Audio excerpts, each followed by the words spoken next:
especially in the metal areas, especially in other areas, especially the hard evidence. The hard evidence, photographs, movies, rock and mineral samples, even samples of hair. Of course, the hair was like anybody else's hair, so you can't really say that was much evidence there. What's happened to all of that evidence? That's a good question. One of the major problems let's go back to the beginning again. Right before Intercept got involved, I told Wendell, I said, look, if we're going to get involved, we definitely want to control whatever evidence comes. We want to make sure that it is protected. We want security around this man. We want to protect him because at that period of time, he'd already had some attempts against his life.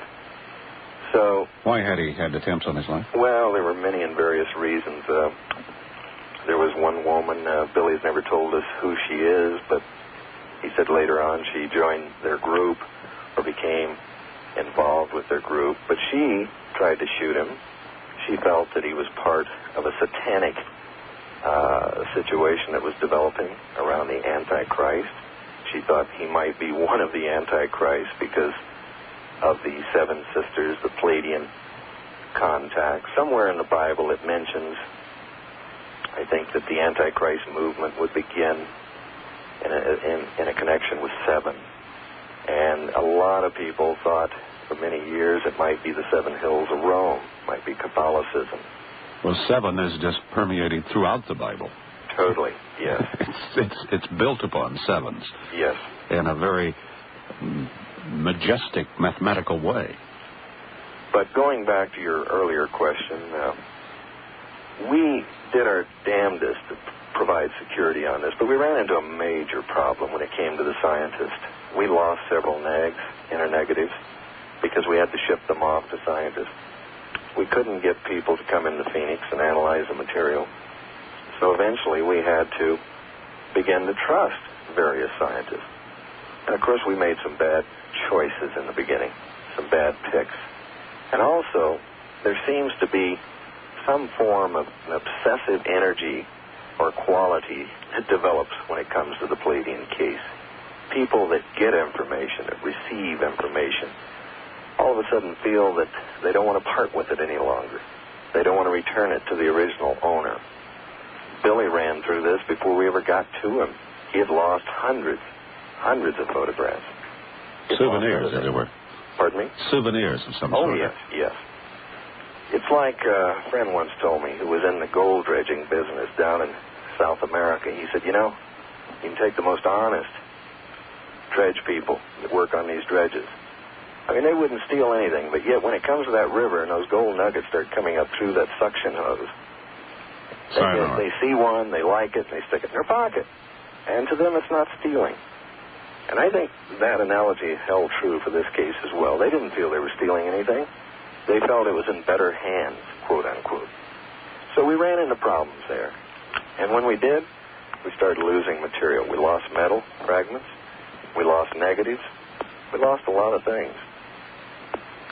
Well, some of the pictures that came out of it, there have been great cries that they were fakes or that they were models. Well, it's easy to sit back in the United States or any country and look at Volume 1 or Volume 2 and say, my God, those pictures they're great, they're beautiful, they're the best we've ever seen, the best photo evidence to date. But, and so many of the so-called, quote, experts said this, they said, but they're too good to be true. And I had the same feelings when Wendell brought those photographs in.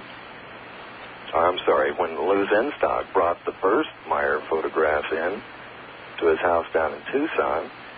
Britt and I, we were staying there with him, and my first reaction, Bill, was, hey, these are too good to be true. We've never seen anything like this. So the point of the story is this. It's easy to second-guess things. But I went there, and I walked those sites, especially Hassan Bowl. I've been to Hassan Bowl probably a dozen times.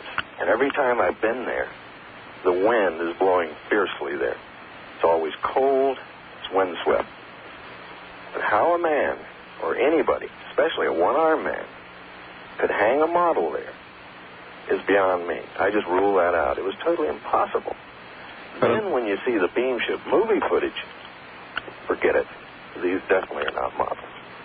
Well, in the beam ship movie footage, there is one section, and I mentioned that to you, that looks like it may be a model hanging on a string. Until you look at it closely, it doesn't behave quite like a model. Obviously, it was very, very windy. And this model also was causing the top of the tree to bend. Right. And that would have to be one heck of a model. Well, that's a general consensus of a lot of friends that I've showed this footage to, and the same thing. Another thing you want to look at in that one segment, you're talking about the segment now where the beam ship flies around the tree and over the farmhouse, right? Right, and a sort of a circular thing. Right. Now, I realized that Simjasi the astronaut was trying to keep the beam ship in camera range at all time, for it was a photo opportunity for Billy Meier. But she was doing pretty good at that. Well, there's a real mystery to that segment. I want to share it with you because very few people know this. In 1978, when Wendell brought back the movie footage, he brought back a copy of the 8mm footage. And we must have watched this 20, 30 times in his home, throwing it up on a wall or throwing it up on a screen. And never once in that year-and-a-half period did we ever see that tree move with this scene we're talking about now. We didn't see, I never saw it move until the Japanese NTV arrived at the Meier farmhouse, and the beam ship footage is compiled of what they shot in Meier's living room off the wall with their video camera. And that was the first time that we saw the tree move. Number one, we were dealing with Billy's second or third generation copy. His original had already been stolen. But Wendell had like a sixth or seventh generation copy. And, of course, the resolution was so bad, you couldn't see the tree move. So, again, going back to photography, this is one of the things you have to look for, and that's how many generations down are you dealing with. I should mention something here, Lee. We're talking about the beam ship footage. I know many of those in this audience have seen Contact from Pleiades, number 1, and perhaps volume 2. They both have been published by Genesis 3, which is your company. And now you are making available a 90-minute home cassette, video cassette, for the people, which includes the movie footage taken by Billy Meier, plus interviews with Billy Meier that the Japanese, the group from Nippon Television took. And you were kind enough to send me my copy, which I value, as I did Volume 1 and Volume 2. And they are fantastic. What's unique about that footage now, you have to remember, Bill, we sat on that for almost 5 years. Now, we sat on it during the time when our critics were saying that we didn't have any evidence. They were saying a lot of things. But, as it is now, the timing is right, and we're now ready to release it so that the people can see what we've seen since 1978 and 79. And what's amazing about Beam Ship, the movie footage, is the fact there are 8 segments of movie footage that are all daylight. 1 segment of night footage. But in each segment of daylight footage, there's a different scene. There's a different situation. You have one where Meier walks into the scene. The beam ship is hovering above. You have another, which is my favorite, and others, where this well-traveled highway, you see this beam ship hovering over it. And you can count 4 different automobiles, automobile traffic that travels beneath the beam ship as it sort of just lumbers there silently, just hovering above. So it's amazing footage. We've never seen anything like this before. Well, I was intrigued by the footage where the beam ship just in a twinkling changes positions. And then just disappears.